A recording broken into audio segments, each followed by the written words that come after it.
You are looking at Julian's pronunciation guide, where we look at how to pronounce better some of the most mispronounced words in the world, like this other curious word. But how do you say what you're looking for today? Let's learn how to pronounce the name of this fashion brand, and if you want to learn more confusing names from fashion, stay tuned and you can skip to the end of the video, we got them all. They are French, right? It's a French brand originally. So let's learn how to pronounce it. In French first, the French say it as the Kooples, the Kooples. But in English it's pronounced as the Kooples, the Kooples.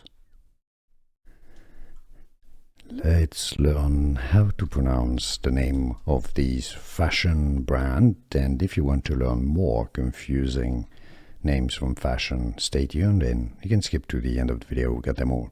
They are French, right? It's a French brand originally.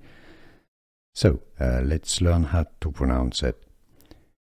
In French first, the French say it as the Kooples, the Kooples. But in English it's pronounced as the Kooples, the Kooples. Here are more videos on how to pronounce more confusing words and names too many mispronounced. Like this video if you found it useful. I appreciate your support. I'll see you soon and thanks for watching.